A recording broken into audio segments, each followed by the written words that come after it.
የተከበራችሁና የተወደዳችሁ የኢትዮ አዲስ ቤተሰቦች እንደምን አድራችኋል? ይኸው ዛሬ አዲስ እና ወቅታዊ መረጃዎችን ማሳወቅ ጀምረናል። አብራችን ቆዩ። የጤና ባለሙያዎች የስራ ማቆም አድማ በኢትዮጵያ ሕጎች እንዴት ይታያል የሚለውን እናቀርብ ይሆናል። በሌላኛው ይዘን የመጣ ነው። በማይናማር ታጣቂዎች እጅ የነበሩ 477 ኢትዮጵያውያን ወደ ሀገር ተመለሱ። የካቶሊክ ቤተክርስቲያን ምን ያህል ሀብት አላት የሚለውን ከየት የመጣ ነው የሚለውን ሊቀ ጳጳስ ሊዮ 14ኛ አሳውቀዋል። ወርቅና ወሲብ በደቡብ አፍሪካ ማዕድን ማውጫዎች በታዳጊዎች ላይ የሚፈጸም አሰቃቂ ብዝበዛ ነው።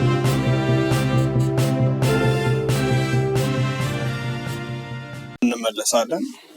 We got to talk about what happened in Ethiopia and why across many hospitals it might be a bit difficult to even be treated by a doctor right now. Medical professionals all over the country are on strike. They want better salaries, improved benefits, and better working conditions. Most hospitals have suspended their service except when it comes to emergencies. Now, instead of actually listening to these doctors because they have very valid concerns, their salaries are next to nothing. Experienced Ethiopian doctors are earning under $100 a month. They have horrible working conditions. They don't have a lot of benefits and they're basically taken for granted. But instead of, actually listening to them, the federal government resorted to intimidation rather than addressing their concern. There have been reports of arrests of doctors and other medical professionals in different parts of the country. Living conditions across Ethiopia deteriorated further after the government devalued the Ethiopian currency by more than 100% since July of 2024. There are also reports that teachers are expressing intent to join the strike, but the government is trying to avert it by appeasing teachers with the possibility of land appropriation. So they're like, instead of actually, doing our job as a government to provide for the people, we're just going to bribe them into compliance. They're literally arresting doctors because they're saying, I cannot live off of less than $100 a month. The government is trying to enforce a law which prohibits such actions as strikes. They're saying that professionals participating in the national strike will face criminal charges, cautioning that strikes in the health sectors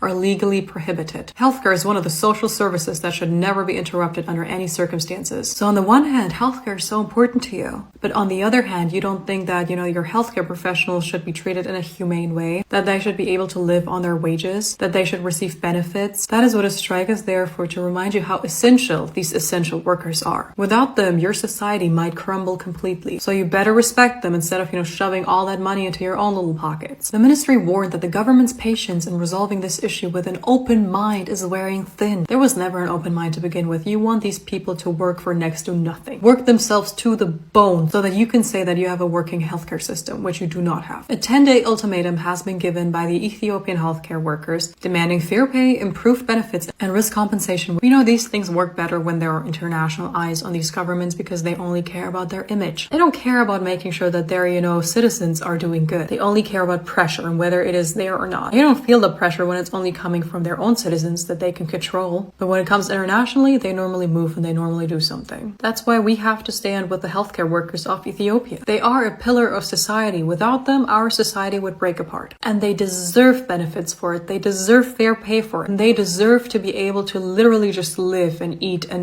have an apartment or a house. And even though they are on strike, they're still going to work when it comes to emergencies because they do care about their patients. They want to be there for their patients. They just want to be able to live as well.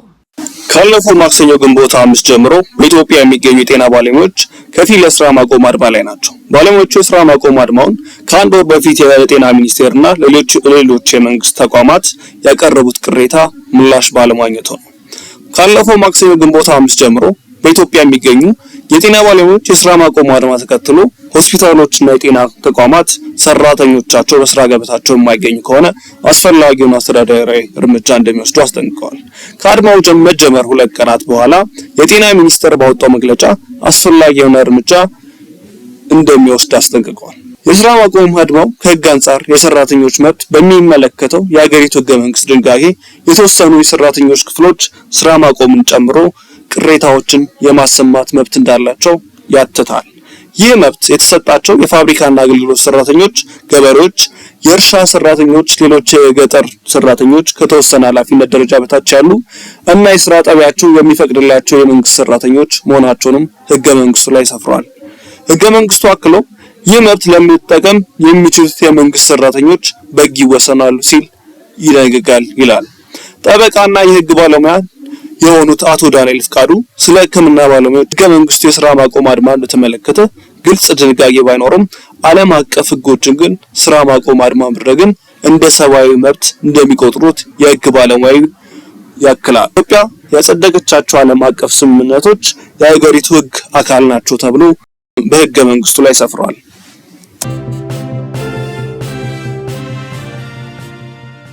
ወርቅና ወሲብ በደቡብ አፍሪካ ማዕድን ማውጫዎች በታዳጊዎች ላይ የሚፈጸመው በደል እጅግ ከፍተኛ ነው። የማዕድን ተመራማሪ እና የህብረተሰብ አንቂው ማክተወላ ሳፌሊ ይህንን ሀሳብ ይደግፋል። ወንጀለኛ ቡድኖች በደቡብ አፍሪካ በህገወጥ ማዕድን ማውጫ ውስጥ የሚሰሩ ህጻናትን በተለይ ኢላማ ያደርጋሉ ብሏል። ብዙዎች ከጎረቤት ሀገራት ታፍነው በህገወጥ መንገድ የሚዘዋወሩ ናቸው። በመደበኛው የማዕድን ኢንዱስትሪ ውስጥ ስራ እንደሚያገኙ የማይጨበት ተስፋ ይሰጧቸዋል። ሳፋህሊ እንደሚለው ከሆነ በደቡብ አፍሪካ ሲደርሱ ፓስፖርታቸው ይነጠቃል። እነዚህ ታዳጊዎች ወንዶች በደል እንደሚደርስባቸው የታወቀ ነው።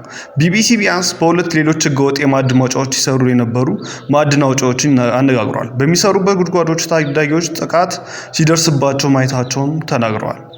ፔፓ አዋቂ ወንዶች ታዳጊ ወንዶችን በድብቅ ወሲብ እንዲፈጽሙ ሲያስገድዷቸው መመልከቱን ተናግሯል። አብዛኞቹ ህጻናት ለወሲብ ባሪያነት እንዲውሉ ነው የሚዘዋወሩት። ገንዘቡን የሚወስድ ደላላ ስለሚኖር ይህ ልጅ በየቀኑ እንደ ወሲብ ነጋዴ ያገለግላል ማለት ነው። በጾታዊ ጥቃት የተከሰሰ ሰው ስለመኖሩ ቢቢሲ ፖሊስንና ዲሲፕሊን ጠይቋል። ሁለቱም ተቋማት ለጥያቄ ምላሽ አልሰጡም። በስቶፍሊንቴን ማዕድን ቆፋሪዎች ጉዳይ ላይ የሚሰራ አንድ ምንጭ እንዳለው ደግሞ ብዙዎቹ ህጻናት መመስከር አልፈለጉም። ህገወጥ የማዕድን ኢንዱስትሪ መስፋፋቱን ቀጥሏል። በግምት ወደ 6000 የሚገመቱ ባዶ ጉድጓዶች ሊኖሩ ይችላሉ። ይህ ንግድ በቅርቡ ያበቃል ተብሎ የማይታሰብ ሲሆን በሺዎች የሚቆጠሩ ታዳጊዎችን ለአደጋ ያጋለጠ ነው ተብሏል።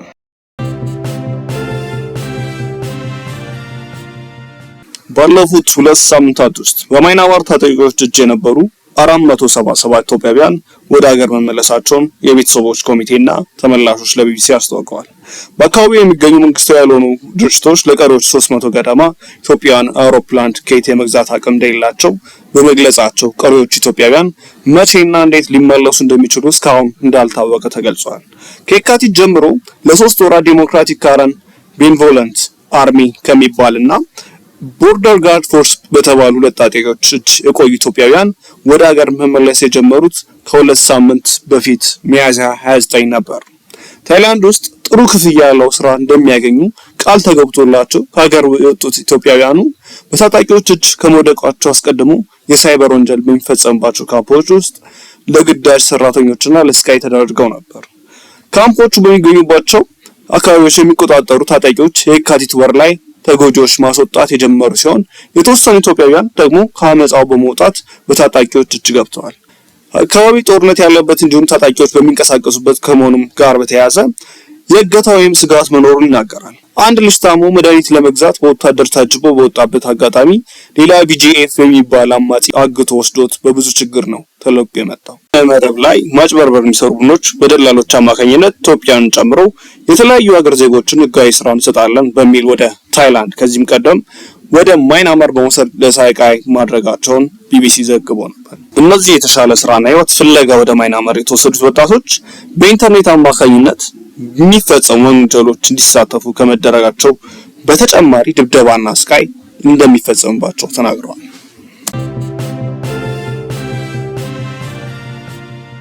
የካቶሊክ ቤተክርስቲያን ንብረቶች ዋጋ ከእምነቱ ሚስጥራት መካከል አንዱ ነው የሚል የቆየ አባባል አለ። ቤተክርስቲያኒቱ ለዘመናት ጠብቆ የቆየችው ሚስጥር ነው ማለት ያህል ነው። ቤተክርስቲያኑ በበርካታ ሀገር ስብከቶች ተከፋፍላለች። እያንዳንዳቸው የራሳቸውን ሂሳብ ያንቀሳቅሳሉ። የዓለምን 1.4 ቢሊዮን ካቶሊኮች የሚወክለውን የቤተክርስቲያንን አጠቃላይ ሀብት ማወቁ ከባድ ብቻ ሳይሆን የማይቻል ስራ ነው። ነገር ግን መቀመጫውን በቫቲካን ባደረገው በሃይማኖቱ መንፈሳዊና አስተዳዳሪ ስልጣን ውስጥ እምብርት ከሆነው ከቫቲካን እንጀምር። የመንበሩ አቀማመጥ የቅዱስ ጴጥሮስ ቤተክርስቲያኒቱ ካሏት ትልቅ ሀብቶች መካከል አንዱ ነው። ቤተክርስቲያኗ ባሏት ሚስጥራዊነት ምክንያት ስለ ቫቲካን ሀብት መጠን የሚነገሩ መላምቶች ለአብነት በአውሮፓውያኑ 2021 የሐዋርያዊ መንበረ ፓትርያርክ አስተዳደር የሂሳብ መግለጫ ካሳተመ በኋላ አሁን በየዓመቱ ተግባራዊ የሚሆን አሰራር ሆኗል። የፓትርያርክ አስተዳደሩ ከተቋቋመ ወዲህ ለመጀመሪያ ጊዜ እነዚህ ወጪና ገቢ የሚያሳዩ መግለጫዎች ይፋ መሆን ጀምረዋል። እንደ አስተዳደሩ የቅርብ ጊዜ ሪፖርት ከሆነ በ2023 በቫቲካን የሚስተዳደሩ የቤተክርስቲያኒቱ ሀገር ስብከቶች ከ52 ሚሊዮን ዶላር በላይ ገቢ ያስመዝገቡ ይሆን የሚል መላምት አለ። ካለፈው ዓመት ጋር ሲነጻጸር ወደ 8 ሚሊዮን ዶላር የሚጠጋ ሀብት ጨምሯል። የተጣራ ሀብቱ ያልተገለጸ ቢሆንም በሮም የሚገኘው ገቢዎች ባህልና ስነ ምግባር ጥናትና ምርምር ማዕከል መረጃ የቤተ ክርስቲያኒቱ የሀብት መጠን ወደ 1 ቢሊዮን ዶላር እንደሚጠጋ ተገምቷል።